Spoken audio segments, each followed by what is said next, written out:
Hello, High Existence family. This is Eric Brown, and we are back for another installment of the High Existence podcast. And I am deeply excited to offer this one to the world. In today's episode, John Brooks and I get the opportunity to dive deep with Marie Lou in her first public podcast appearance. Marie Lou is a practicing curandera, a shaman, a student, and a teacher on this path. She's the co-owner of Infinity Retreats alongside her partner Anke, and has graced us with her presence and skills at our own Apotheosis Retreats. To me, Marie Lou and Anke are really shining examples of just where doing the work can take you. They have levels of grace, poise, wisdom, humor, and vitality that I actually don't see in very many people. And it was really amazing to get the opportunity to dive deeper into everything plant medicine, the nature of illness, life advice, and just life updates with her. If you like this, please let us know in the comments or with a review, as we would love to have Marie Lou and Anke back on again to keep exploring their worlds, beliefs, values, and ideas together. With all of that said, I think I will just let Marie Lou do the speaking for herself, and I hope you deeply enjoy this exploration into working with plants with the one and only Marie Lou.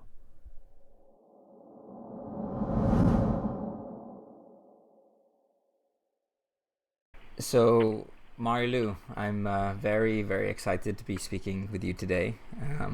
I think we've been talking about having a discussion like this for almost a year now, and it's finally come to fruition. So I just want to start by just asking you, what have you been up to for the last couple of weeks, couple of months?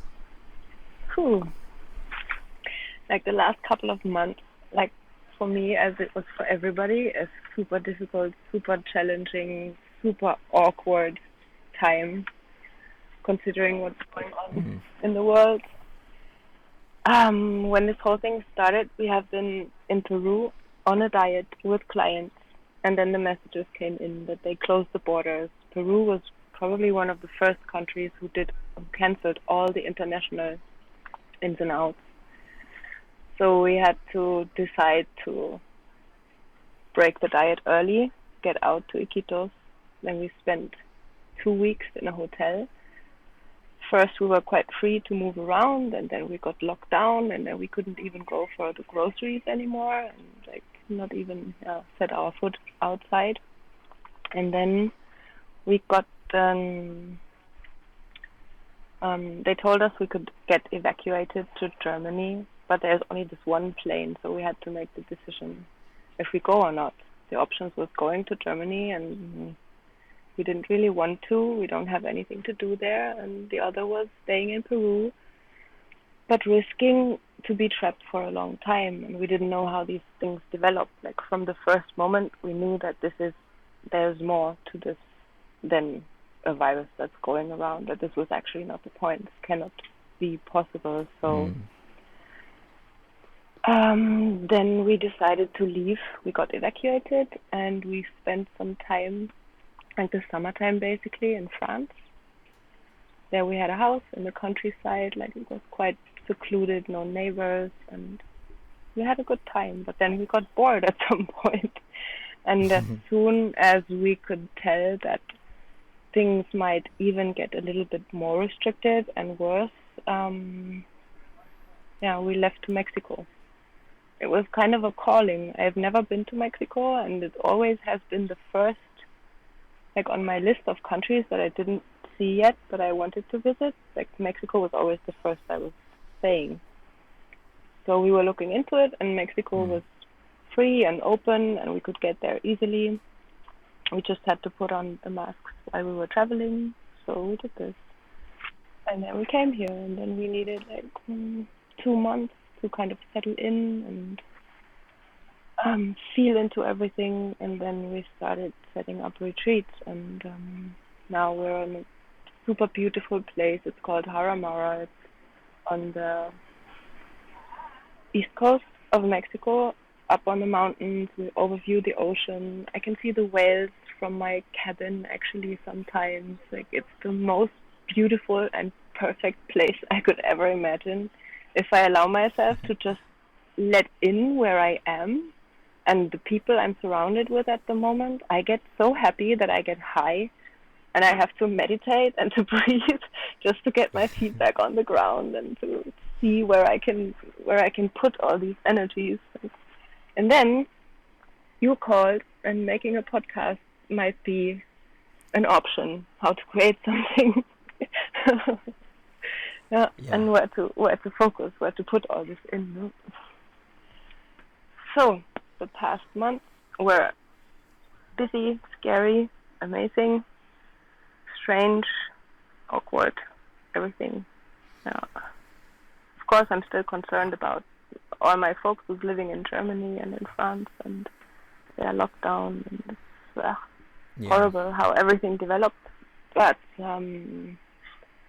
I think the best thing I can do is just, it sounds egoistic, but focus on myself, see that I'm in a good state, and see that my life is as little affected by this as possible, and connect to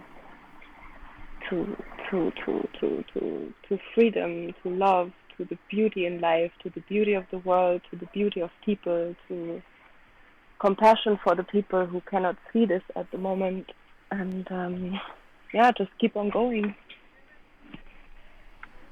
Yeah, that's a beautiful. I think that piece of advice to focus on yourself is something that I've been doing too. I think you can't really go wrong with it. It's a beautiful one.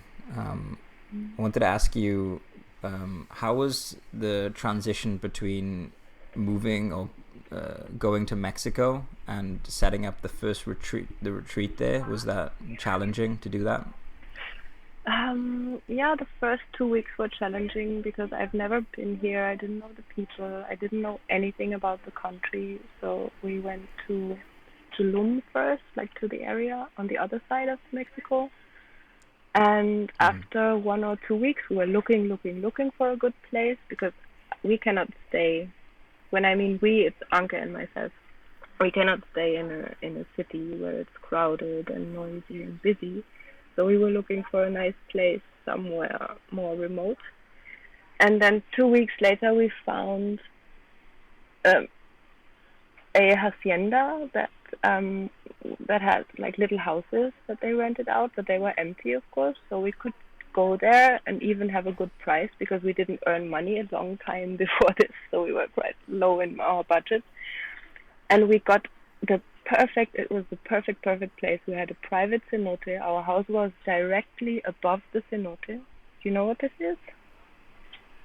No, not sure. It's like it's in the jungle. There are these like caves that how do you say this? I don't know how to say it in English, but they are broken in, so you can enter them from outside, and it's basically a net of sweet water that is flowing underneath the jungle, and through these cenotes you can bathe in the drinking water of all those people. And the water in there, it's so clear that you don't even see it. Like when you see a turtle in this thing, it looks like as if it's flying in there, because the water is just so pure and clean. Wow. And then at this place, there were a group of people coming in and going, and they had clients, and they were kind of shamans or witches, and they brought us all kinds of stuff. They brought us drugs, basically. They brought us some bufo that I never tried before. I don't know if you heard about bufo alvarius. It's the 5-MeO-DMT that you can smoke. That gives you a very intense journey, like an ayahuasca journey, but just in 10 minutes. And so we were introduced to this bufo unwillingly, but it was the perfect thing. And then I spent my time doing a diet with bufo and investigating on what kind of medicine this is, how it works, what the intentions are, what one can do with it, to what places can you go, how can you maneuver through an experience with this and get out the most benefits and the most healing effects. And that's what I did. So it's what I want to do anyways in my life. This is what I'm doing. So it was perfect. That is amazing. That is amazing. Yeah. I Can you I imagine? wanted- We have been in this jungle, and it's like the trees are beautiful and everything is beautiful, and there are these little fireflies around, and then those witches were coming, and the drugs were just dripping from the trees, basically in our mouth. Wow. And I That's want the to picture. I wonder if you can explain a little more of that for some both what do you mean by dieting Bufo, and then what did that process like include for you? Like what does that actually look like? Well, dieting plants, medicinal plants, and master plants, and teacher plants is something that I've been doing for more than 12 years now. Like with my work with ayahuasca, like the base of where we get the tools from that we are using in a ceremony is that we go to the jungle, isolate ourselves, stay away from almost any kind of food, like basically eat rice with no spices, no salt, no oils. And the purpose of this is to get as clean and as detached from all the influences as possible. And then by dieting, I don't mean the physical diet of food, but we ingest certain healing plants or teacher plants, and then we stay in this frequency with those plants.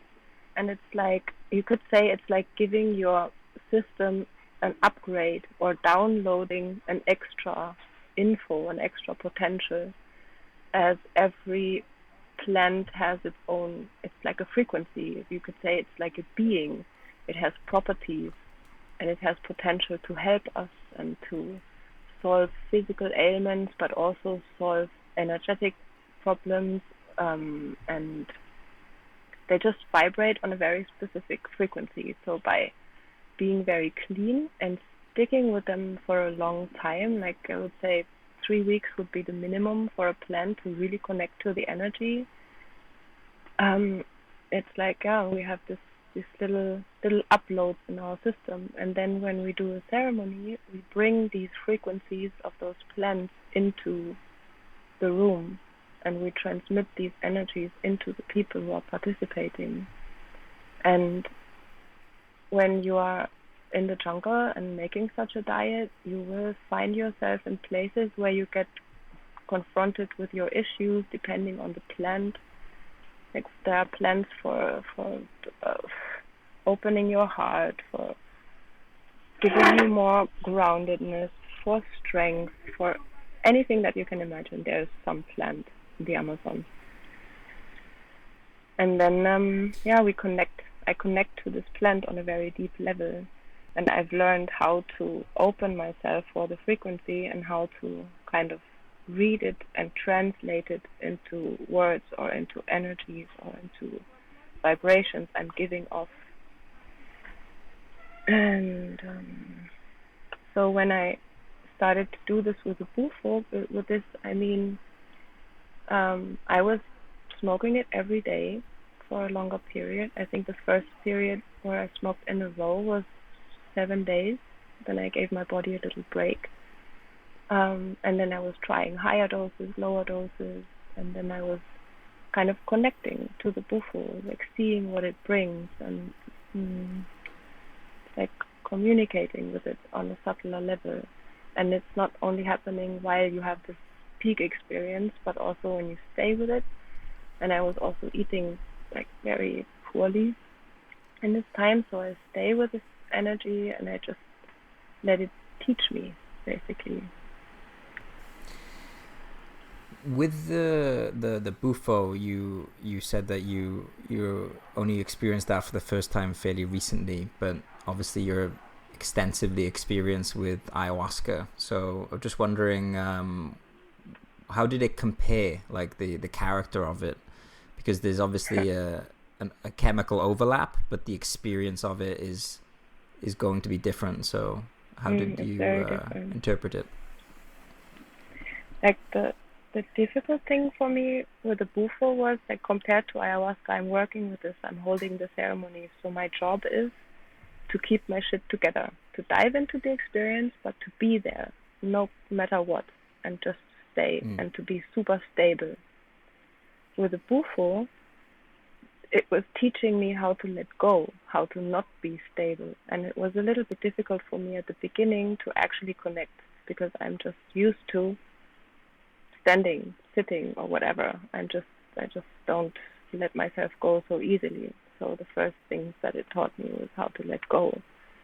Like when you see, I've seen documentaries about people who are having very strong experiences, and they smoke it, and within seconds they are gone, and they lose their shit. They lie on the floor, they are crawling around, they are screaming and shouting and whatnot. And from the outside it looks pretty scary, but they are basically surrendering fully into the experience and get the maximum out of it. And for me, this was a little bit difficult. And comparing it to ayahuasca, well, the first difference is that the bufo is an energy that connects us more to the realm of the animals instead of the plants. And it's all about letting go, dying, and letting go of your stories, letting go of who you think you are, letting go of what you think you need, and really dying, like seriously, and finding out at the point that all the struggle and the fuss that we make about dying is completely unnecessary. We could just stop it and it would be done. It would be over. So it's, for me, it was all about this process of letting go and dying.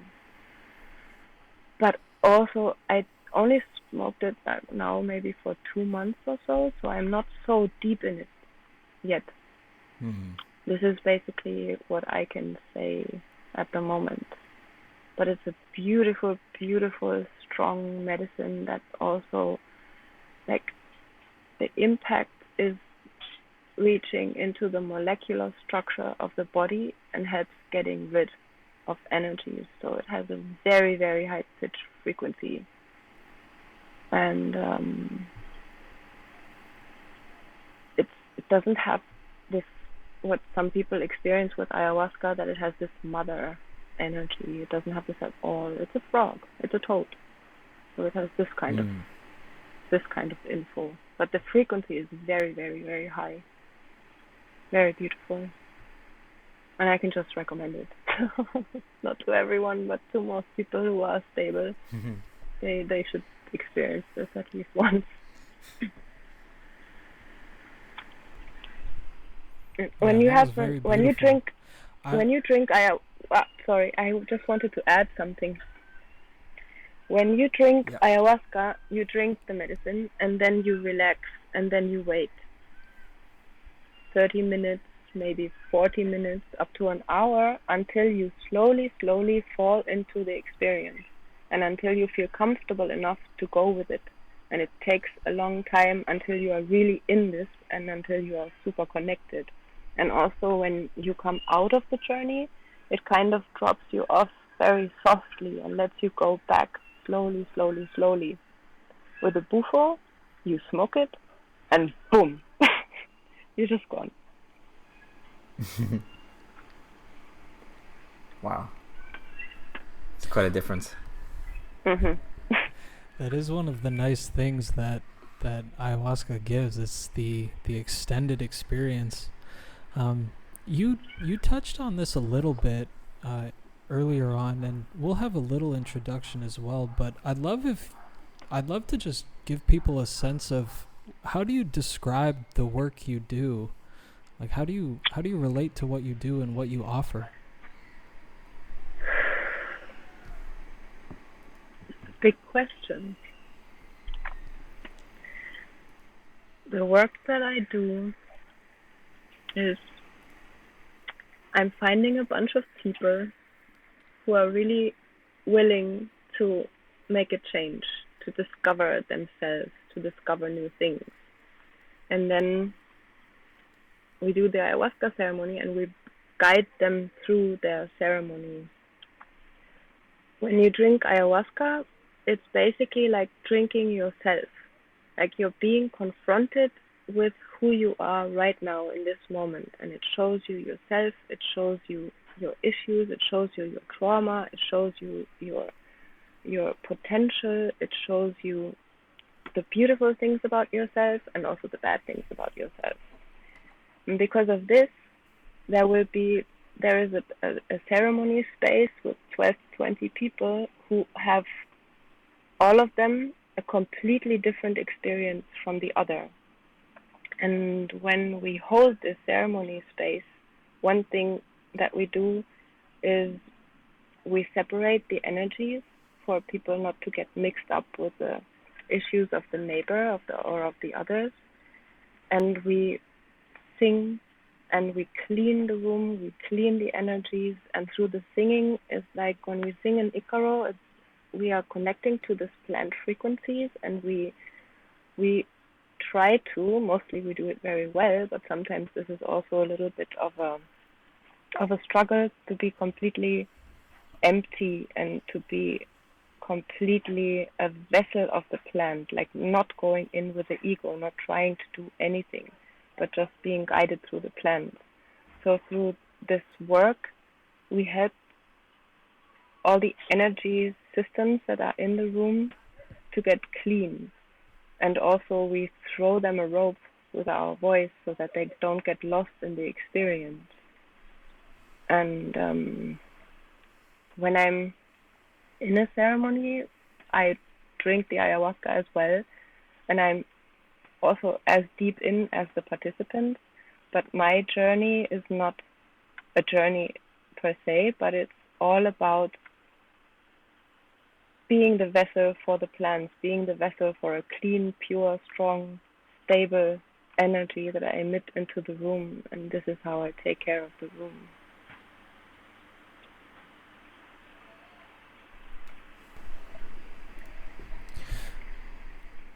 Then another aspect of our work that kind of is a little bit different to a normal, like to the normal ABC ayahuasca experience, is that we work on a very personal level. We can see people and we can see into their issues.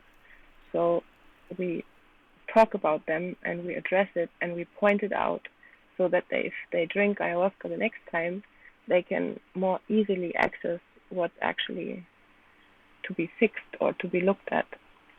And we help them through intensive integration talks to get through the experience and to get the most out of it. What I see when people are going to the jungle and drink with an indigenous shaman, it's a very, very beautiful work, and it's very beneficial to do this. But what is always missing for me is the bridge between our Western world and our Western mind and this indigenous culture. We don't have so much to do with it, so we cannot really relate to it on a deep level. And I see many people coming out of the jungle and they have this their esoteric, everything is good, everything is love, but they are floating somehow. The experience was overwhelmingly beautiful, and then they don't know what to do with it. And they don't know how to ground the experience into this material realm. So we build the bridge between the experience and the everyday life they have so that they can actually take it and apply it more easily. But this is when Anke comes in. She's very good at solving problems. Yeah, and that is one of the things that I think we were so impressed by working with you both, of how much you complement each other and how much the two of you become so much more than the individuals. And that bridge between kind of Western and Indigenous, I think, is extremely important. But there's also, I'd love if you could speak a bit to how did you either make the decision or start moving forward to actually start doing this. It's not a small decision to make. I think some of us who are interested in this work might, stick a toe in the water and maybe walk in a little bit, but you have both gone extremely deep in this work. How did you make that first decision? What made it interesting, or what captivated you to make this your life and center your life around it? I can only speak for myself. Like, for me, I was at the point in my life where it doesn't, like, nothing really made sense. I had a boring, superficial, easy, did I say boring? Life. And then Marco found me in an organic supermarket. We were having a coffee, we were having a chat. Marco is the most important teacher I'm having. And he told me about ayahuasca, and I thought, oh my God, no, I will never do this. I've been reading about it, and this is just, I don't want to take any more drugs, because I used to smoke a lot of pot before I got pregnant. And for me, this was just to distract myself, and it basically got me nowhere. So I didn't want to take drugs anymore. But then, after hearing what he told me about the potential and what's going to happen, and I got curious. So I signed up for this retreat. I think this was 14 years ago, and it was Anke's retreat. So this is how I met Anke. I signed up for this, and I went there. After having an excuse and trying to get out of it, I still went. And then I had 3 ceremonies, and they were not good. They were not beautiful or not enjoyable, but very, very interesting. And I didn't have the intention to start working with it also. This is actually a decision I never made. But I knew that this is something I can work with for myself, and to figure out who I am, figure out where my potentials are, figure out what I actually want, and heal some of my trauma and just go into it. And then one step followed the other. A year later, I was in the jungle in Peru for the first time, and I did my first diet. And the shaman who was accompanying me, he already said, like, you are going to be da-da-da-da-dum, and he gave me the tools. Like, he started teaching me things about how to lead a ceremony, how to sing an Icaro and stuff like that. But I never had the idea of becoming a shaman. But I just walked this path, like, step by step by step. I could only see the next step at any point in time, and I just made it. And then suddenly, now I'm sitting here talking to you. It just happened to me. I never made the decision to do this. It was just a natural process, and everything came together. And yeah, I was just following my excitement, basically. I love that tie-in at the end of just following the things that make you curious, or the things that get you excited, because they do end up taking you very beautiful places. Mm-hmm. One thing I wanted to touch on is when we were together in Costa Rica last, you had a very interesting definition of shaman. And I think at that time, I don't know if it's changed, I don't think you actually would have called yourself a shaman at the time, but I think that would be a label that many looking from the outside might give you. Can you speak to that a little bit? Just what you think about shaman, how you define it, and how you relate to that term? For me, a shaman, yeah, it changes all the time a little bit, because I'm thinking about it very often, and I'm also trying to meditate on it to really figure out the depth of it. But I think that the main thing that a shaman is a person who can guide a normal human being from one state of consciousness to another, and make them switch their perspective. Not even with a plant or anything, any other tools, but just by being himself and being true to himself and being connected to a certain idea. And for me personally, the idea that I have of a shaman, like a very, very wise, old, loving, open-minded person, it's like something that I'm working toward all the time. Maybe something I will never even reach, but it's showing me a direction. So I'm working towards what I think a shaman is, what I think a shaman should be doing or should be able to do. And it kind of gives me the drive. And it's also, I can also use it to check on myself, where I'm at. Like, what do I want to change? What do I like? Yeah, it shows me a path.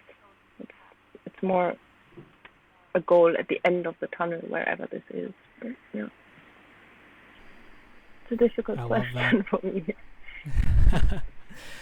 Yeah, because the last time I heard your response to that, you had said shaman is someone who can choose the moment of their own death, and that stuck with me for quite a bit. Yeah, that's also one of my goals. I had this before I was even starting to drink ayahuasca or being like getting into this world. Like, I always had the idea that I wish I wouldn't just suffer and die, but I wish I could die purposely, like on that day, and not even leave so much of my body, if possible. I would just like to disappear. And I think where I have this from is I was like one of the first homeworks I got when I applied for an apprenticeship with Marco. He gave me all the Castaneda books to read. And I think this is where I got the idea from. Like, just disappearing and being the master of even my death. Ah, that's amazing. I have heard you both speak very highly of Castaneda's work. There was something in your earlier answers I wanted to pick back up on. So we spoke about the value and the importance of dieting teacher plants and master plants because they become tools that you work with inside ceremony to help manage energies, to help steward people's journey. But there are also a host of other tools that you work with. When I think of you, I immediately recall your work with Mapacho. You work a lot with Mapacho. I know you and Anke also do some work with Kambo, another toad medicine. Can you talk about the kind of role that these other medicines play either for you or for the people that come to you? Like, how does this all fit together with ayahuasca and diets and the ceremonies themselves? About the Mapacho, which is the natural wild jungle tobacco that I'm smoking in ceremony, I can say that this comes from a diet. This was probably the first diet I did where I truly knew, okay, now I'm actually connecting to a plant. So I dieted the Mapacho for a while, and then I connected to it, and I'm using the smoke in ceremony to guide energies, to transmit intention, basically, but also just being a vessel and let the Mapacho do its work. The tobacco has it's like when you see ayahuasca as a female energy, the tobacco would be the male energy. That kind of completes it. And the tobacco is also used to give the ayahuasca a direction or a mission or an agenda somehow. And there are different ways how we can use the tobacco, actually. It's like one is smoking the tobacco and blowing the smoke and using it to clean the room, to protect the room, to clean a body, to clean an energy. The tobacco itself is the masculine energy, and it's very invasive, and it's like fire energy. So this is what I'm using in ceremony. And then to prepare ourselves for ceremony, we sometimes do a liquid rapé that we create a tincture. We put the tobacco in cold water and let it sit for a while until it looks like an espresso, and then we sniff it up our noses. And it also helps to open, to clear the mind, to calm the mind, to ground ourselves, to connect to strength, because it's a very unpleasant experience. So if you're forced to just keep your shit together, sit up straight, not to suffer too much while you're going through this is a very good preparation for the actual ayahuasca ceremony. The kambo is also a frog poison, which probably everybody has heard about it. You burn some holes in your skin and then you put the poison on. And what happens is that it's a severe poisoning, like really severe, and the body has to mobilize all his energies and all his strength to get rid of this poison. And while he's doing that, at the same time, he's getting rid of other poisons that we have in our energy system.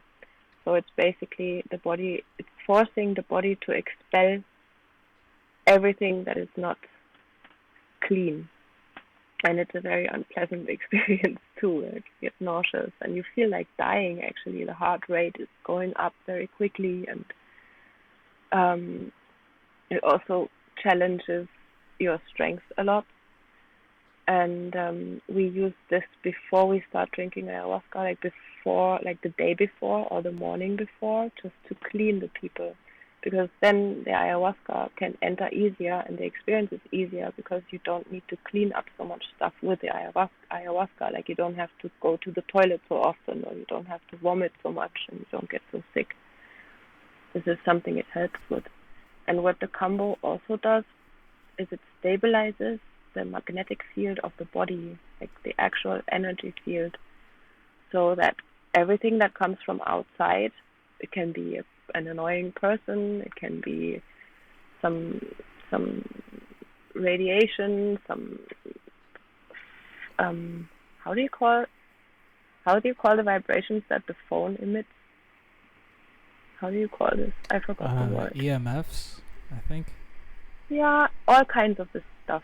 Like everything, everything that goes through the air that we don't see, all these electric information that normally would disturb the body a little bit. The kambo gives you a protective shield, and it stabilizes your energy to a degree that when indigenous people, they do it and they could catch electric eels with their hands. And normally a normal person would step on an electric eel and immediately pass out because it's so strong. But after a kambo, they can touch them with their hands and they are not affected by the different electric charge. Normally the body couldn't stand it, but with kambo it can. So it's very protective against any kind of outside radiation. That was the word I was looking for. From any kind of outside influence.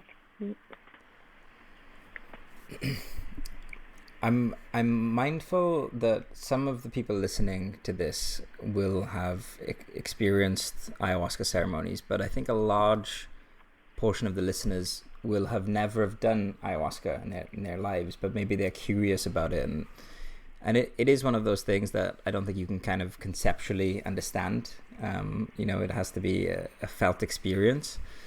But my own experience with ayahuasca compared to other psychedelics is that it really does have this incredible healing energy to it. Like it really does feel, for me, like that it gets in my system and finds out the thing that needs to be worked on and that needs the healing, compared to other psychedelics that I've experienced. What is your view on this? Like, what's going on? Like, how does ayahuasca heal in this way? Like, anything you can share or any thoughts you have, I'd be curious to know. Now, the way you describe it is very beautiful. It goes into the system and it detects every imbalances, everything that needs to be worked on, and helps working it out and getting it out. The properties are like, it's cleaning on a physical level. Most people, they have to purge a lot. They're sweating and shitting and vomiting and breathing very heavily, or can be anything, but it's a physical cleanse. The next would be that it's an energetic cleanse. That's basically the same. Like as soon as the body is getting cleaner, the energy starts to rise up. The frequency of this person, of this energy field that is a person, is getting higher, higher, higher. And the higher it gets, the more things the ayahuasca finds in the system that it needs to get rid of to get even higher, even higher, even higher. So it cleanses physically and energetically. What also happens is that this plant shows you stuff.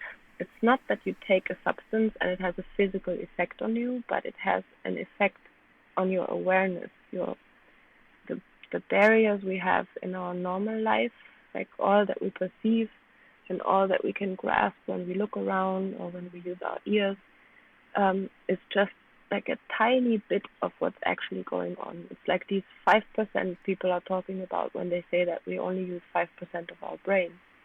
And with drinking ayahuasca, you can access more of the 95% that we are not using all the time.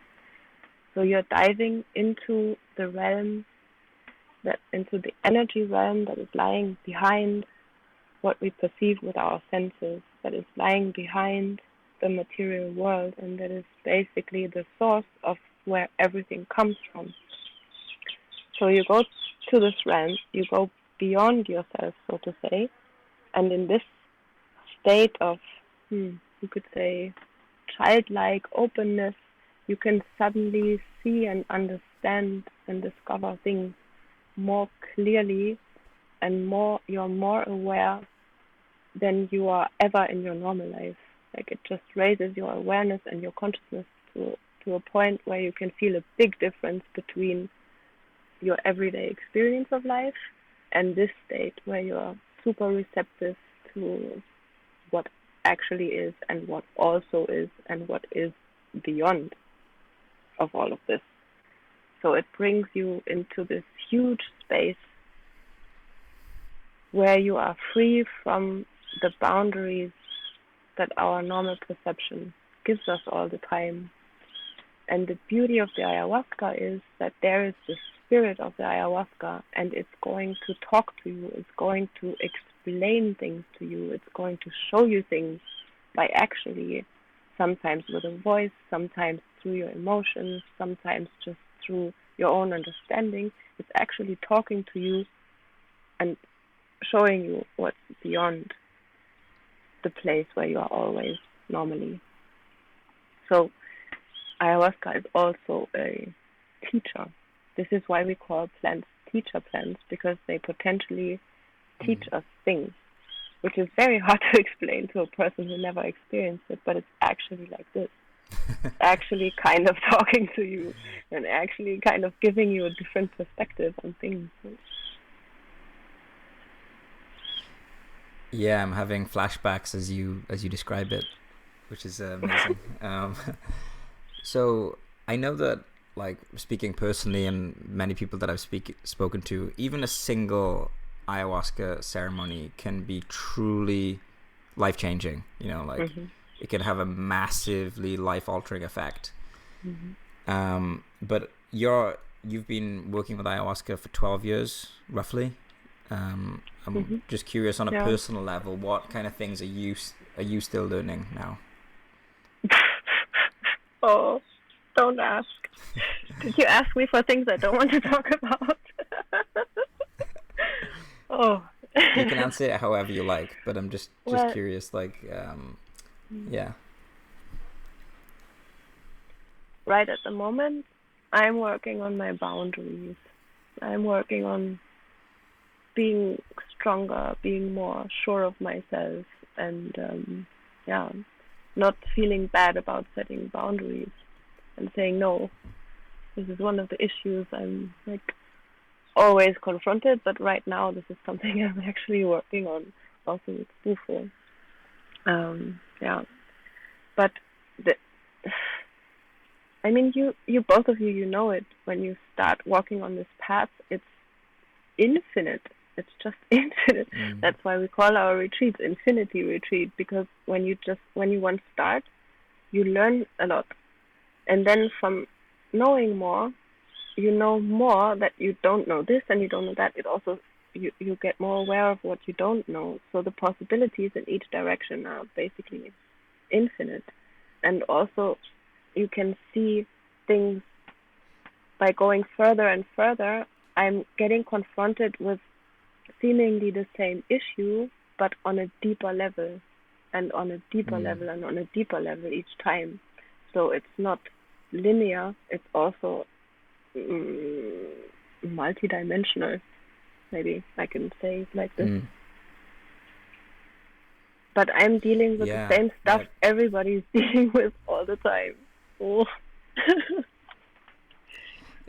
Human beings. Yeah. But I'm having fun with it, mostly. I think, like, so someone who's very new to ayahuasca, they might have a ceremony and then realize that they're on the complete wrong career path or something, quite significant. But what I'm hearing is that the more work you do, the more, like, refined the lessons become. Yeah. Is that right? Yeah. Yeah. So the other thing I was just curious about, one of the things that comes up for me during ceremony, and again, not an uncommon thing, is fear. Like a lot of fear can come up. What is your relationship to fear like, just like in general now? Because I'm assuming that you've really understood that emotion quite deeply. So just curious what your relationship is to fear now. Actually, with fear, I don't have much understanding about it, actually, because like naturally I don't have so much. I am very happy and very content that my upbringing was very safe, and I have this, like, I have a sense of trust that is like maybe a little bit more than other people have. So the fears I'm having are not so severe than the fears other people might have. Like, talking about anxiety, like this word I didn't even know existed, but now I see this all around, that people are actually confronted with fears that are overwhelming and they cannot keep them in check anymore. They kind of have to stop working and cannot go out anymore, but because they get these anxiety attacks. And so far I'm just watching it from outside, but I never dove in very deeply into this topic of fear. Mostly Anke is yelling at me because when somebody is a little bit afraid, I just say, you don't have to. Just don't be. So I'm not so into fear. How can I say this better? I'm not confronted with so much fear that I dove into this issue very deeply. On one level, that is actually, I could imagine that is actually a power to because I know that whenever I'm afraid, it's very comforting to be around people who don't seem to share the same fear in some way, who are that kind of like solid rock that don't get affected by that. So I can see that working for you as well. Yeah, on one hand, it's a strength, and on the other hand, it's also a weakness, because there is a limit in which I can relate to other people's issues. You know what I mean? Like a guru that never went through the really, really, really super deep frightening shit is never a really good guru, because he just doesn't know what he's talking about. And this is why I have Anke. Sometimes I'm joking and I say something like, if you would put both of us in a blender, you would have the perfect person. I would love to see that experiment. That would be I'd love to see that human being that would come out. So there was one thing that you touched on that I want to explore a little bit more. As you were sharing about the potential and the power of ayahuasca, you mentioned that it can take you to a space, whether it's energetic or a frequency, but a place that almost comes before the world we see in front of us, before the material world. One of the things I was introduced to by the two of you was the Germanic New Medicine model, which I took as basically the mental nature of illness, where a lot of, and you know, hearing you just speak about fear and chronic anxiety also sparked that. How do you relate to illness or the sources of illness in people? Is it just happenstance? Is it karma? Is it, what comes up for you there? I'm not so much a believer of karma. I'm more like what is here and now and what is actually real. So, and I don't see time as a linear thing. So I don't think I have something from the past that I have to work out or that I'm getting punished for or something. But everything is here and now. The German New Medicine that you've talked about, this is probably one of our most valuable tools. It's kind of proof. It's not contradictory to the Western medicine, but it gives a map where you can exactly say why a person has this and that so-called illness or disease. And you can basically track everything that's going on. Like through one point would be looking at the brain, the other point would be looking at the emotions, and the other point is the level of the organs. So it's like every organ is connected to a certain emotion and a certain area in the brain. And this German New Medicine, who was discovered by a Dr. Harmer more than 20 years ago, is basically explaining or basically giving the missing link that we have, why we believe in alternative medicine, why we believe in why healthy food is good for you, why we believe that crystals are healing, or why we believe blah blah blah blah blah. The list is endless, and it gives the missing link, and it can explain exactly why the organ of this person or why the psyche of this person is the way it is. It can all be tracked down to a conflict that lies in the past that you're still carrying around, or an issue that you have not yet solved. Or sometimes it can be you have solved an issue and then the body readjusts itself, and this what you are experiencing as a disease or as an illness is actually the body healing from the conflict that it had before. So the system is I don't know how to. It's so difficult for me to talk about this. I'm getting so agitated because it would be the most important thing to tell the people, but it's something that you have to learn before you actually are afraid, before you actually get a diagnosis. But it's explaining the whole biology of our body precisely. It's German, so it's very precise. It's like mathematics. It has never been proven wrong in 20 years. And they have tried, believe me. They have tried to prove it wrong because it's a threat to our medicine, to our medical system. I can maybe give you an example. Yeah, an example, or like any kind of resources that you would recommend, because I'm sure people listening might want to be diving into some material or learning more about it, anything like that. Obviously it's going to be impossible to explain the depth of it, you know. Yeah, but I would like to give you an interesting example. It's very easy and very simple. Sure. Before, so that even more people might open the website that I'm telling you in a bit. Someone is having a prostate cancer. Normally, they would go to the doctor. They would say, "Oh my God, you have prostate cancer, so we have to take out your prostate." We basically would emasculate this person with a cut. In the German New Medicine, you find that there's that every issue has a biological, logical reason. The reason why a man has a prostate cancer is a conflict that makes him feel emasculated. It can be that his young, beautiful girlfriend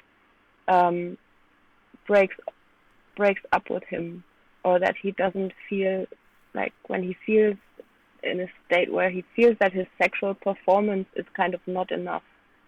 The body will increase the size of the prostate to produce more testosterone.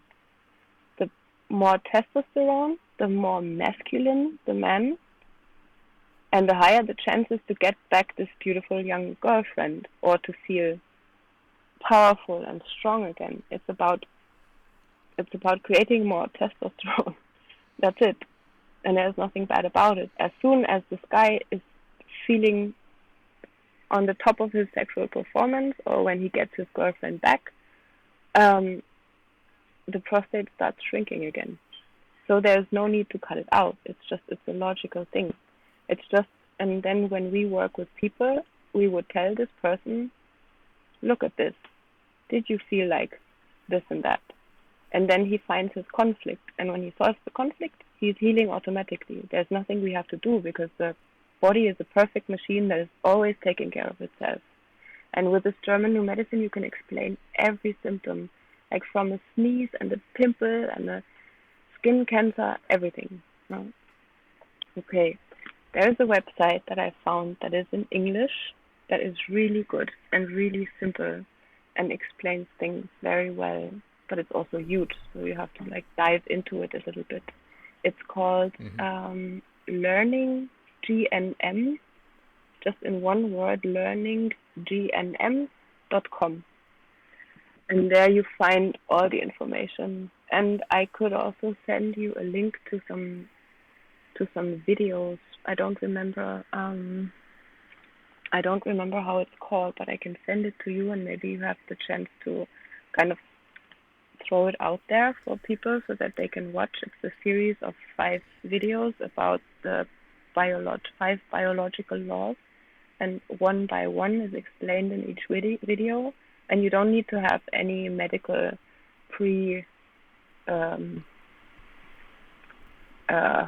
how do you say this? You don't have to know anything about medicine, and it's easily understandable for everybody. Great, yeah. So anyone listening, we are going to put all links, resources that Marie Lou sends us after this conversation into the show notes. So make sure to read those for any resources mentioned. Thank you so much, Eric, for bringing this up. Yeah, and the reason it came up for me as well is because on the diet that we did together, quite frankly, it was unbelievable when we would sit in our circles, and there was one individual on the diet with us who was having knee pain, had chronic joint pain. There was another individual who was dealing with both relationship difficulties, but was also holding on to a lot of weight. And immediately Anke was going into questions like, what's your relationship like with your father? How's your relationship with your ex-husband? And I for me at the beginning, it was entirely unrelated, and I didn't really, I couldn't see what was happening. But as we spoke more and more about it, and actually as everyone, the individuals included, were getting into the kind of root causes or the really foundational pieces, you could see literally day by day these things start to get better. And it was incredible. It was absolutely incredible to see. It was a whole paradigm shift of navigating personal problems, individual healing. That was completely incredible to see in person. Yeah, it's amazing. I'm also astonished how good this works. It's not all the time that you see it so fast, that people are starting to change, or that their issues starting to get better also physically. Sometimes it takes some time. Sometimes it's not enough to hear about what your conflict potentially is, but you have to really sometimes re-experience it, and sometimes to give yourself a little time to allow yourself to actually see what has been going on at some point in the past. And this is why I find this so, so, so beautiful, that you can combine this knowledge of the German medicine with a plant like ayahuasca, because you can point people to their issues, you can give them like the clues and throw the crumbs, and then they drink the ayahuasca and they see it, and they re-experience what they have to re-experience, and then they solve it pretty quickly. Yeah, the example you gave with the prostate cancer kind of blew my mind, because I mean, it's quite well established in. Yeah, well, it makes so much sense, because it's very well known, right, that when you visualize something, your body has a reaction to that. So they've done studies with people visualizing lifting weights, and their muscle mass increased. You know, yeah, not by a huge amount, but it did increase. Yeah. So if someone's ruminating on a particular problem constantly, of course there's going to be physical changes, right? Like it's like such an obvious link. And but it's not part of the medicine model. No. And it's so simple. And when a conflict lasts long enough, and then at some point you call it a cancer, because you can actually see that there is a mass of cells that there shouldn't be there. You can actually see it because the conflict is so severe and was lasting so long that the body is just building cells more and more and more to get kind of out of the situation and to help itself. And then we call it a cancer. But actually we have cancer all the time, because, I don't know, I'm walking on the street and there's, let's say, a dog was peeing around, and then I have this smell in my nose, and it's a conflict, because I'm smelling something I don't like to smell. When it's just a 2-second conflict, when I'm walking on the street and I'm passing this source of smell, then I'm sneezing and it's gone. This would be the shortest thing. If it lasts for half an hour, or maybe for 2 hours, or maybe for 2-3 days, then I will get sinuses to clean out this conflict, basically. But it's just a reset of the body in most cases. And also pain. In most cases, pain is part of the healing. It's not part of the problem. And then the problem is that as soon as people are in pain, they go to the doctor, and the doctor gives them medication, and the medication prohibits or keeps the body from healing. So this treatment actually makes the body more sick than it was before. A dilemma. Makes so much sense when you lay it out like that. It sounds almost like obvious, but it's like it is so actually. But it's also like relearning this is like a complete paradigm shift, because we have been brought up with this normal Western medicine. Like, we have been spoon-fed this stuff for such a long time. Even when I heard about this for the first time, I thought, okay, this is just another kind of healing tool. It's just another philosophy or whatever.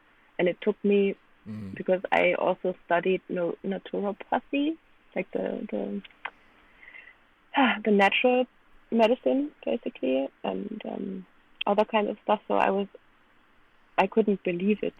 But it took me 2 years to just observe my body and to see that it's actually true. It took me a while to get out of this paradigm that I have been spoon-fed for such a long time with. Yeah, I'm very much looking forward to digging into more of this myself now after this conversation. That's going to be fun. I want to switch topics a little bit to talking about some of the practical sides of working with ayahuasca. There's a lot of articles written these days. I think, some people, they think that if they have a few psychedelic trips, they're qualified to write extensive articles on on everything related to psychedelics. But I wanted to get your legitimate expertise on what you consider to be best practices for preparing for ayahuasca, if you've never done it, or even if you have done it, I suppose. And what kind of advice do you typically give people when they are having a challenging time Like, what are your thoughts on that? You mean a challenging time during the ayahuasca Yeah, experience, or uh, yeah, yeah, during the experience itself. okay, the preparing for ayahuasca, there's actually not so much that you have to do, because as soon as you decide that you want to drink it, when you have really a clean intention, and when your intention is to work on yourself, but not having a drug experience or a nice night or something, this is your preparation. You are already prepared as soon as you sign up for a retreat or Mm. for a ceremony, and then when you finally attend, you already did some work, consciously or unconsciously. There are many other guidelines out there where they say you shouldn't eat this and this, you shouldn't take drugs, you shouldn't da da dum, but most of it makes only sense for people who go into the jungle and do a diet with other plants, like with more subtler plants, so that the stuff that they are ingesting doesn't interfere with it so much. But when you drink ayahuasca, honestly, before having a strong ayahuasca dose, you can even eat a steak. It doesn't matter so much, because the ayahuasca is so strong that it will break through anyways.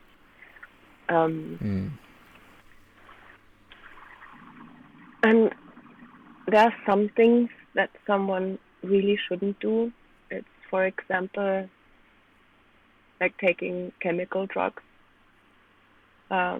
taking medication, especially like when people are on medication for depression or other psychological disorders, they should stop medicating and wait a while to detox from this, because this can really be dangerous.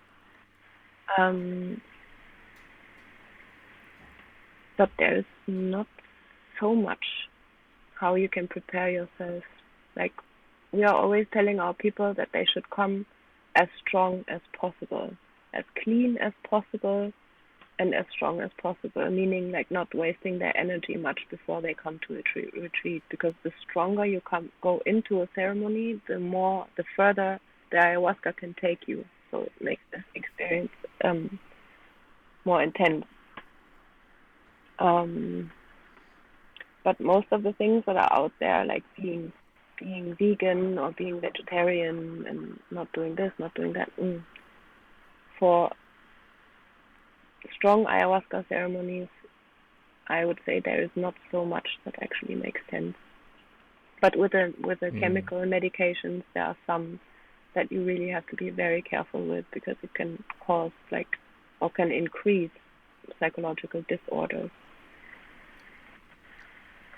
And when you say come strong, are you talking about like just like following the guidelines that you give people, and then also just not, having bad sleep or not wasting unnecessary energy on like petty things in their emotional life, stuff like that? Yeah, exactly. Or other things. Yeah. Right. Okay. Yeah. And then your other question was, what should someone do when he has a difficult experience?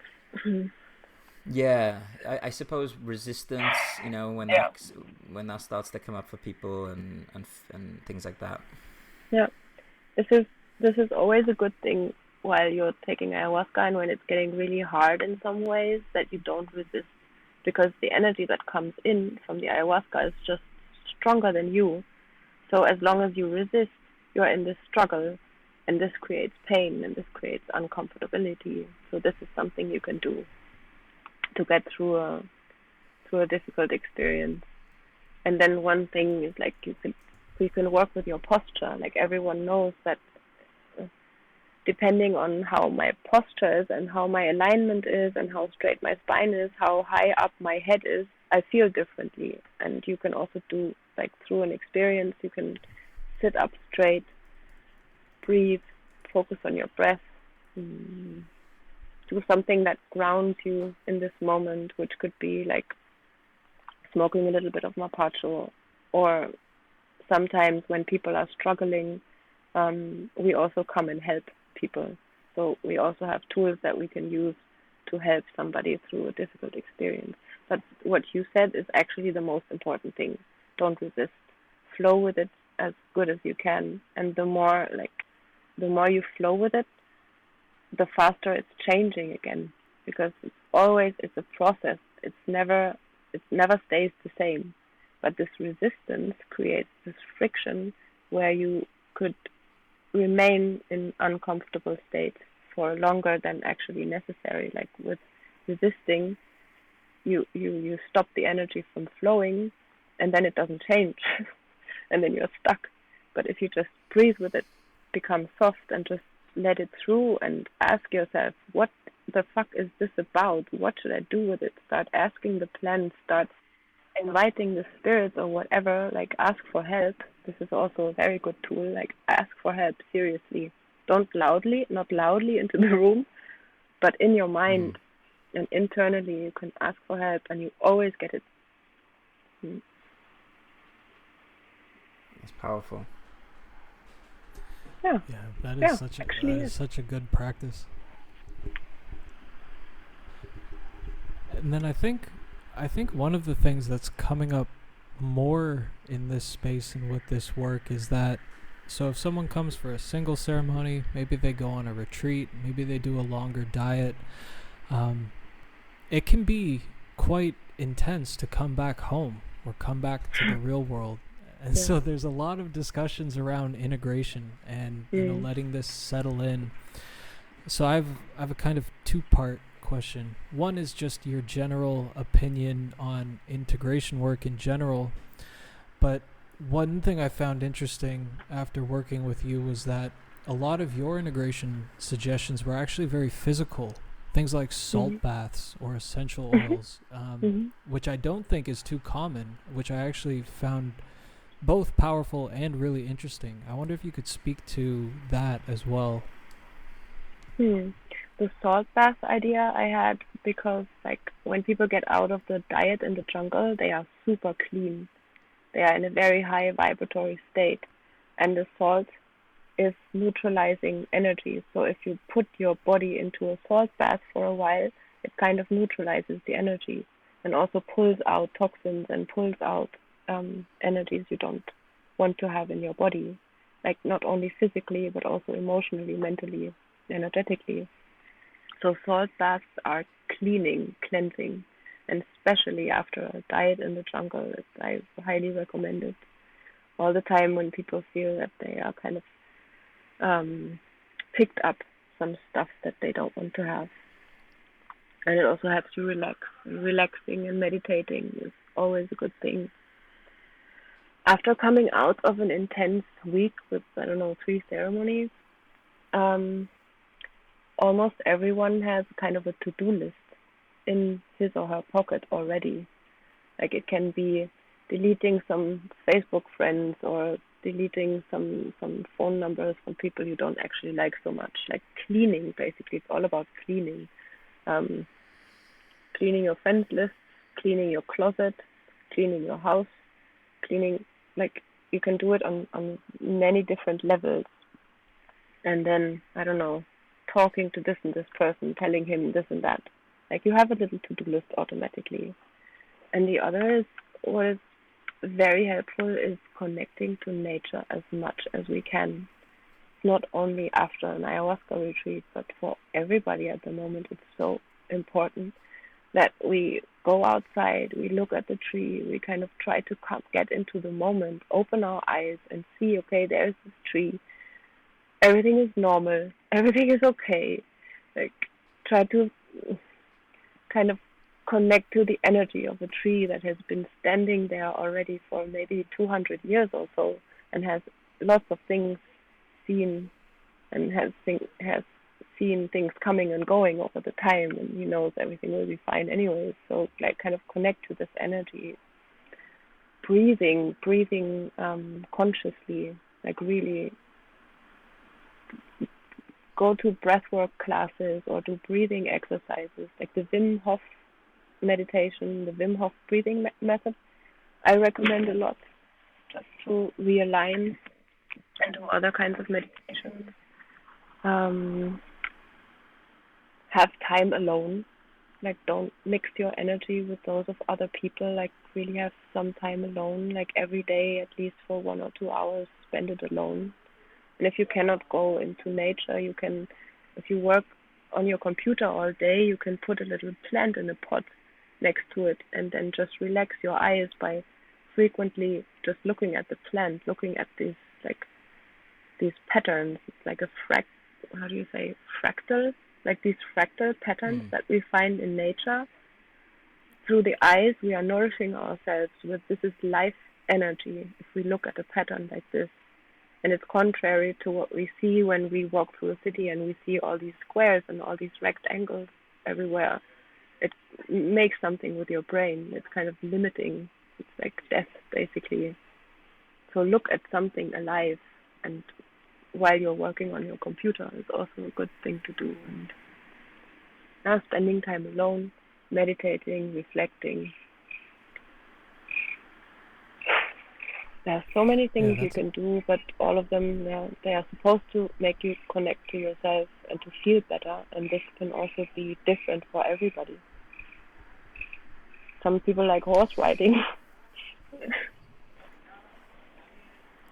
Yeah, I like the emphasis on the word cleaning, I think, because like a lot of people are trying to improve, but cleaning has like a different flavor to me, and it's actually like a beautiful thing. Like if someone tried to purify themselves in this situation as much as possible, I think beautiful things would happen.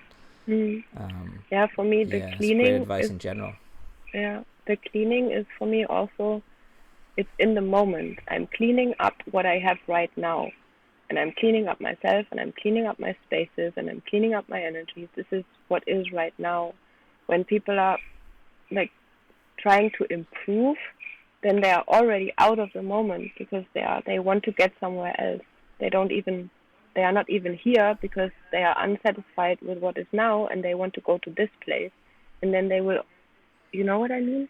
It gets them out of the moment when they try to improve, try to get better, and try, instead of just do what is actually connected to the moment and to you right now, right in this place where you are in this moment. Yeah, love that. I suppose it's the difference between, like, if you want to use a metaphor, perhaps like you're already connected to the house that you live in and in love with it, and you're just cleaning it, versus desperately searching for a new home to move into, right?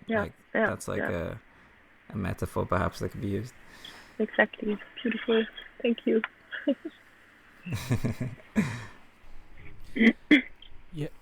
Yeah, and so if someone was listening to this and they really appreciated the way that you show up for this work, the work that you've done, how could they work with you if they were interested? Do you want to talk about some of the things you run, where people can find you, anything that comes up there? I have a website. It's called infinity-retreat.com, Infinity Retreat. And we are running ceremonies every month or every 6 weeks. And you find our schedule, you find information about who we are, how we are working, and it's Infinity Retreat. And what else did I want to say? I forgot. Oh my god, maybe I should say this again.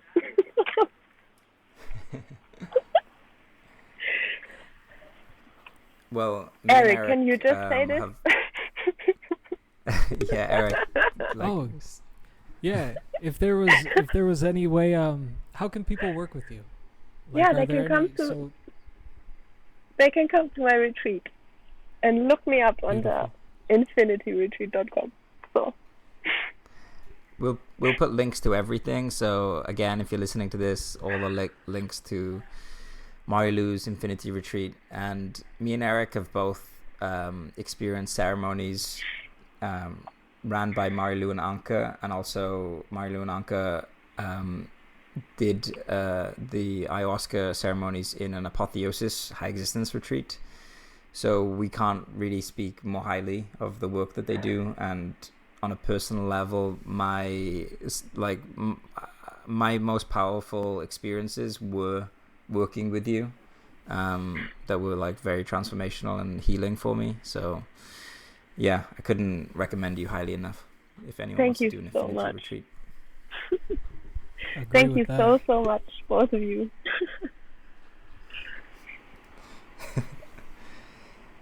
All right, yeah. So we'll put the links to everything mentioned, and maybe we'll find out some more things, like some goodies to put into the show notes. Hopefully we can do this again, because it's been really fun, and yeah, it's just been great chatting with you, Marie Lou. Thank you for giving us the time. Thank you both Jon and Eric. I really love you guys, and I'm looking forward to doing this again at some point. I will send you Anke first, though. Awesome. Amazing.